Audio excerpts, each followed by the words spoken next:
The morning sky churned with an ominous darkness that seemed to mirror the storm brewing in one woman's life.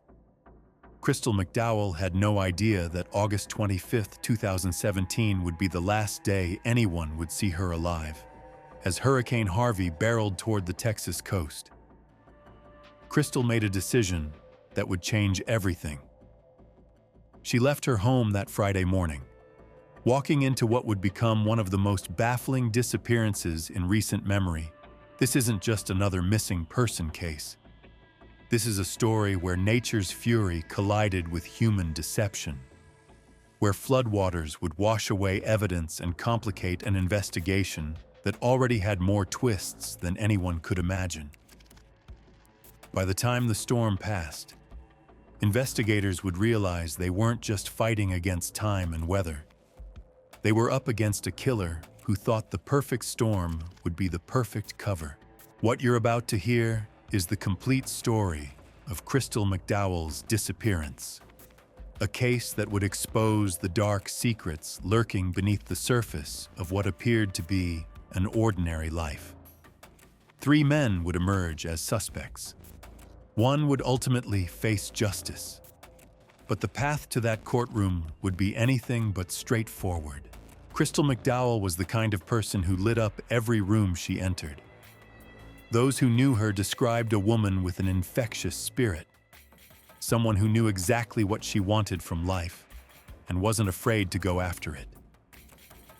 She had built a successful career as a flight attendant, traveling the world and embracing what friends called her gypsy soul. But by 2017, Crystal had traded the skies for real estate, diving headfirst into a new chapter of her professional life. At 43, Crystal was a mother to 2 children, 8-year-old Madden and 5-year-old Maui.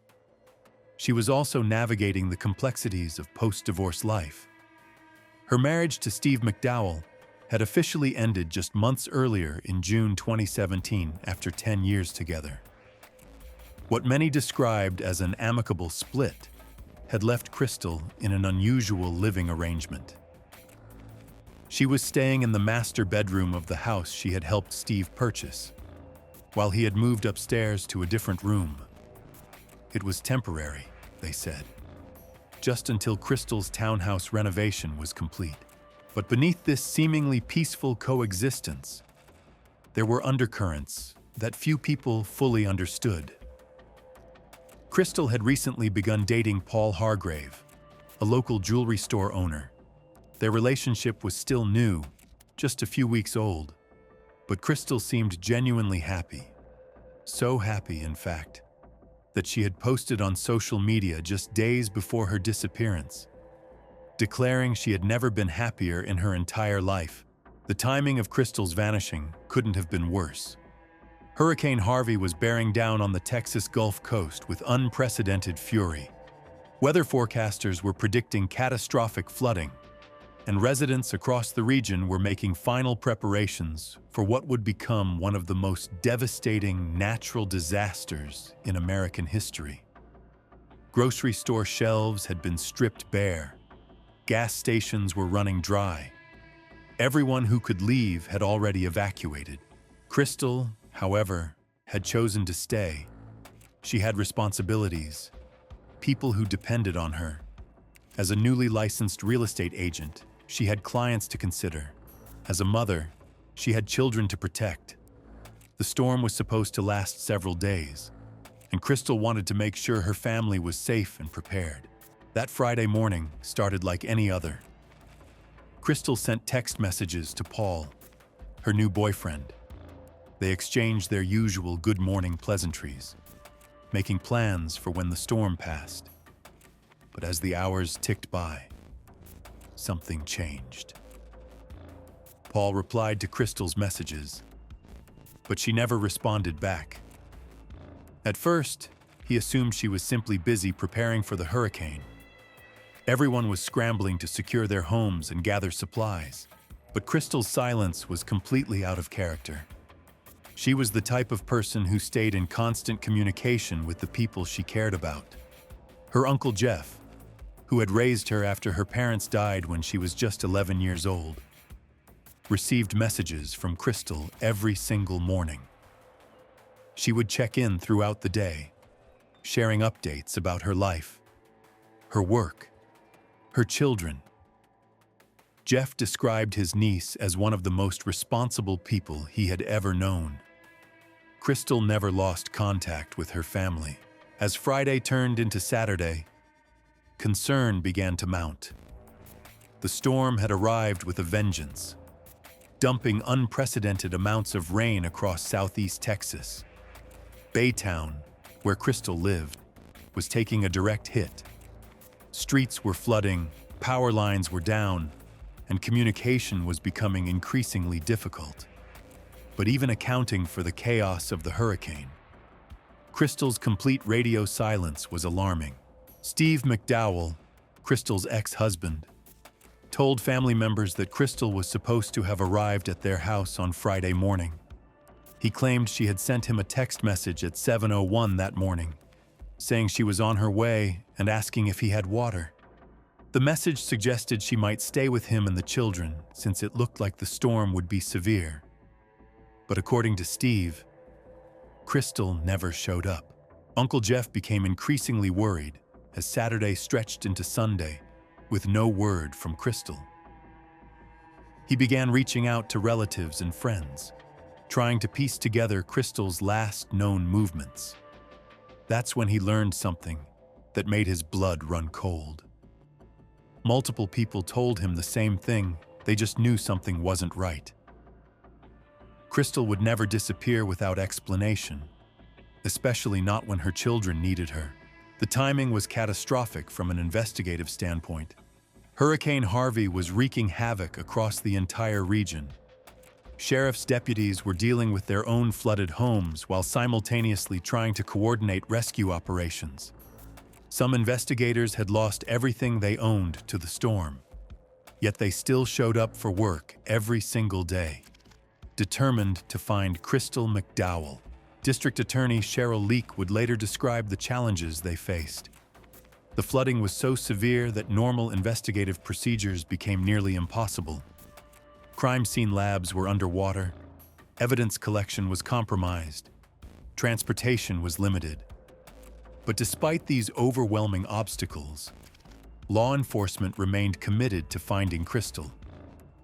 They understood something that Crystal's family already knew.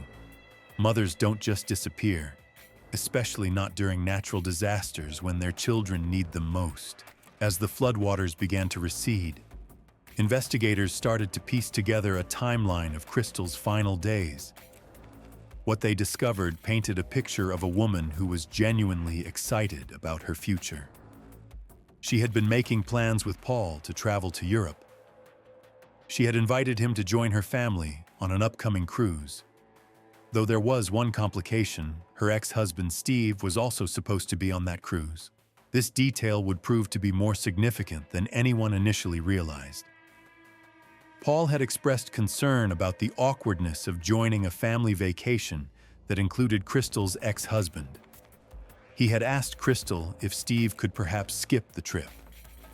According to Paul, Crystal had approached Steve about not attending the cruise, and Steve's reaction had been intense.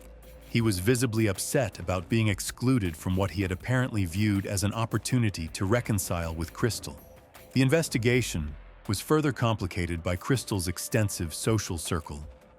As a former flight attendant and current real estate agent, she knew people all across Texas and beyond. She was described as extremely social, someone who maintained friendships from every chapter of her life. This meant that investigators had dozens of potential witnesses to interview, relationships to explore, and alibis to verify. 3 men quickly emerged as persons of interest in Crystal's disappearance. There was Steve McDowell, the ex-husband who still shared a home with Crystal and seemed to harbor hopes of reconciliation. There was Paul Hargrave, the new boyfriend who had been one of the last people to see Crystal alive. And somewhat surprisingly, there was Uncle Jeff himself, whose emotional involvement in the case and tendency to interfere with the investigation had begun to raise questions among law enforcement. Each of these men had a different story about Crystal's final hours. Each claimed to want nothing more than to see her returned safely. But as investigators would soon discover, the truth was far more complicated than any of them were willing to admit. The discovery of Crystal's abandoned Mercedes in a motel parking lot would mark the beginning of the end of this tragic mystery. The discovery came from an unexpected source. While law enforcement was struggling against flooded roads and damaged communication systems, Crystal's own family and friends had organized their own search efforts. They knew the areas Crystal frequented, understood her habits and routines in ways that even the most dedicated investigators couldn't match. It was this intimate knowledge that led them to the breakthrough everyone had been hoping for. Crystal's black Mercedes was found sitting in the parking lot of a Motel 6, its doors unlocked, and keys resting conspicuously on the center console. Sheriff Hawthorne arrived at the scene and immediately knew something was wrong. In his years of law enforcement experience, he had never encountered an abandoned vehicle staged so obviously. Everything about the scene screamed setup. The car's placement seemed almost theatrical. It was positioned in plain sight, as if someone wanted it to be discovered. But whoever had left it there hadn't anticipated the massive flooding that Harvey would bring. The rising waters had trapped the Mercedes in the parking lot, making it impossible for anyone to drive it away. What had likely been planned as a temporary hiding spot had become a permanent crime scene. Processing the vehicle presented unique challenges. The flood damage had contaminated potential evidence, and the crime lab facilities in Houston were dealing with their own hurricane-related problems. Many of the technicians and analysts had lost their homes to the storm, yet they continued working around the clock to help solve this case. The dedication was remarkable, but the practical limitations were undeniable. Sheriff's deputies began canvassing nearby businesses, hoping to find security cameras that might have captured whoever had abandoned Crystal's car. The investigation was painstaking work made even more difficult by the storm's aftermath. Many businesses had suffered flood damage, and their surveillance systems were offline. But investigators persevered, checking every possible angle. Their persistence paid off when they discovered footage from a Shell gas station adjacent to the motel. The grainy video showed a figure emerging from what appeared to be Crystal's Mercedes and walking to a nearby trash receptacle. The person seemed to be disposing of something, pushing it deep into the container with deliberate force. Even more telling was the way this individual kept glancing toward the motel, as if checking to ensure the car was still where it had been left. The footage was far from perfect, but experienced investigators could make out enough details to identify the person as Steve McDowell. This was the first concrete evidence linking Crystal's ex-husband to her disappearance, and it fundamentally changed the direction of the investigation. Additional surveillance footage from the motel's own cameras showed someone parking Crystal's car and walking away. Again, the figure bore a strong resemblance to Steve McDowell. For investigators who had been working with limited physical evidence, these videos represented a major breakthrough. They finally had something concrete to work with. But Steve wasn't making things easy for law enforcement. When brought in for questioning, he maintained his story that Crystal had never arrived at his house that Friday morning. He insisted he had no idea what had happened to her and volunteered to help with the investigation in any way possible. His demeanor was cooperative, even friendly, but investigators noticed inconsistencies in his account. Polygraph tests were administered to both Steve and Paul Hargrave. The results were revealing. While Paul's test results were inconclusive, Steve failed his examination decisively. When confronted with these results, Steve's attorney advised him to stop cooperating with the investigation. The friendly, helpful ex-husband suddenly became evasive and defensive. Meanwhile, investigators were learning more about the dynamics of Crystal and Steve's relationship. What had been described as an amicable divorce was actually far more complicated. Family members revealed that Steve had never truly accepted the end of their marriage. He harbored fantasies about reconciliation and had been devastated when Crystal began dating someone else. Crystal's Aunt Cindy provided crucial insights into Steve's behavior. She described how he would cater to Crystal's every need, rubbing her feet when she was tired, brushing her hair when she asked. His devotion bordered on obsession, and Crystal's independence had been gradually eroding under the weight of his neediness.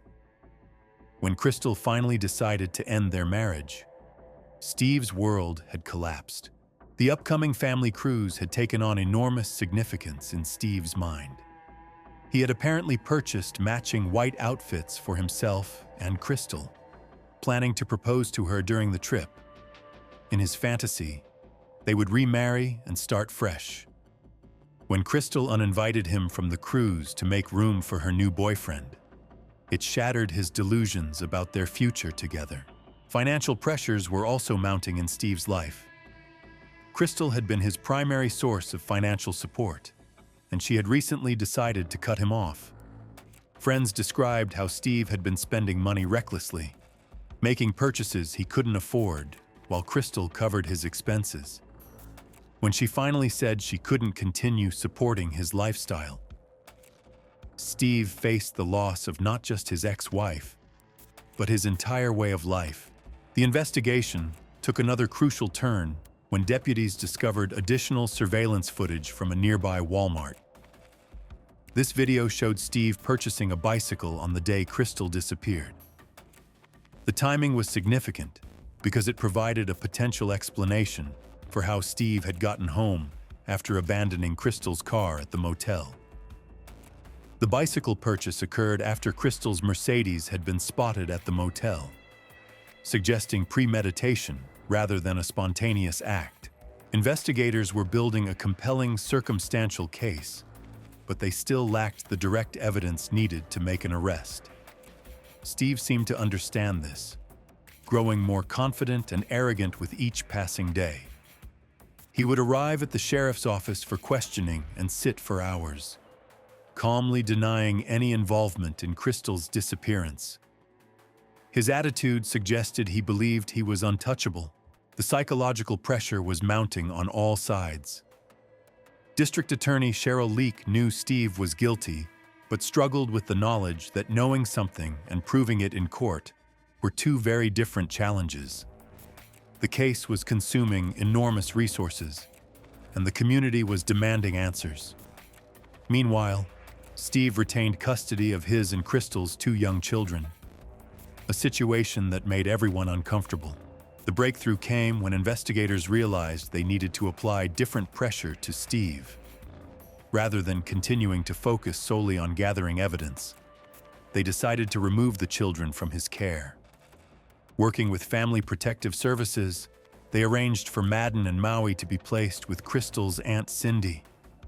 The psychological impact on Steve was immediate and devastating. Losing custody of the children represented Steve's final connection to his old life. Without Crystal and without the kids, he had nothing left to lose. Investigators hoped this realization would finally break through his defenses and lead to a confession. They were betting everything on the theory that a man with nothing left to protect might finally tell the truth. The gamble was risky. If Steve decided to run or harm himself, they would lose their only real suspect and any chance of finding Crystal's body. But Sheriff Hawthorne made the difficult decision to allow Steve to go home one final time, giving him the night to consider his options. It was an unprecedented move that would either solve the case or let a killer escape justice forever. The night Steve spent at home would prove to be his last as a free man. Early the next morning, he called his daughter Krista, who was attending Texas A&M University, asking her to come home immediately. The urgency in his voice was unmistakable. When Krista arrived in the pre-dawn darkness, She found her father in a state she had never seen before. Steve was methodical that morning, almost businesslike as he handed over photo albums, financial documents, and even the keys to his prized Mustang to Krista. It seemed like her father was simply trying to get his affairs in order before facing whatever consequences awaited him. She had defended him throughout the investigation, believing completely in his innocence. But then the conversation took a chilling turn. Steve looked at his daughter and said something that would haunt her forever. He mentioned that investigators had told him they would reduce his punishment if he revealed where Crystal's body was located. When Krista protested that he couldn't possibly know such information, Steve's response was devastating. He looked away and broke down completely. In that moment, Krista realized the horrible truth. Her father knew exactly where Crystal McDowell was because he had put her there.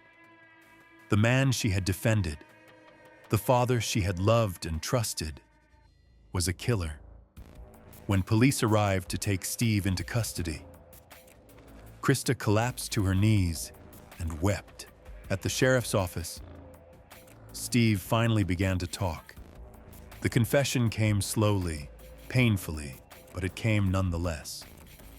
He described how Crystal had returned home that Friday morning after spending the night with Paul. An argument had erupted immediately. Steve was furious that she had stayed out all night, devastated by her obvious happiness with another man. In his statement, Steve claimed that Crystal had become aggressive during their confrontation. He said she didn't love him anymore, that she had made that abundantly clear. But investigators believed the truth was simpler and more sinister. Steve McDowell had made a calculated decision. If he couldn't have Crystal, nobody could.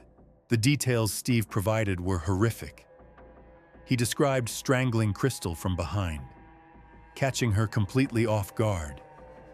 She had no chance to defend herself, no opportunity to fight back.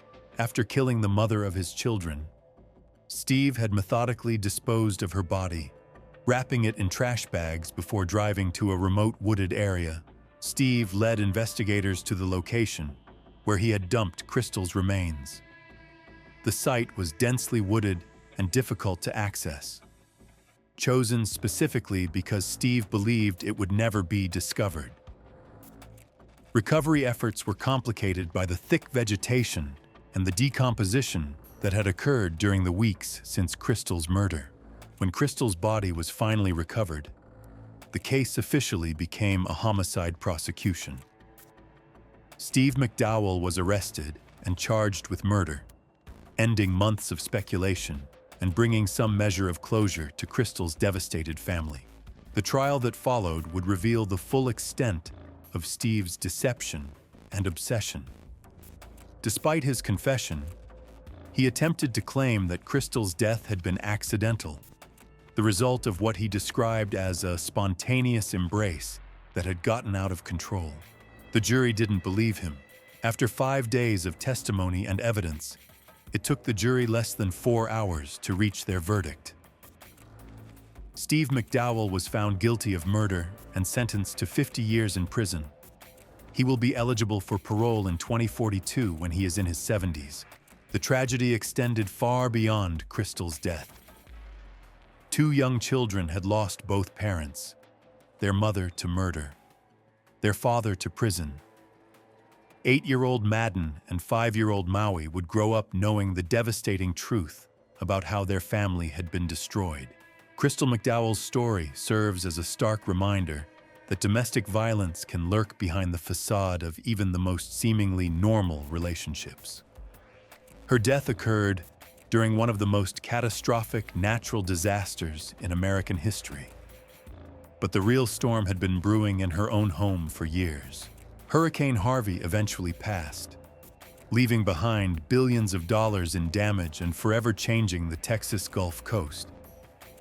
But for Crystal's family and friends, the storm's most devastating casualty was a vibrant woman whose only crime was trying to build a new life for herself and her children. Today, Crystal's children are thriving under the care of family friends who have provided them with the stability and love they deserve. They carry their mother's memory with them, remembering her infectious spirit and her determination to always do what was right. This case stands as a testament to the dedication of law enforcement officers who refused to give up, even when facing seemingly impossible circumstances. Despite flooded crime labs, damaged evidence, and personal losses from the hurricane, they persevered until justice was served. Crystal McDowell's story didn't end with Hurricane Harvey, but her legacy lives on in the lives she touched and the children she loved more than anything in the world.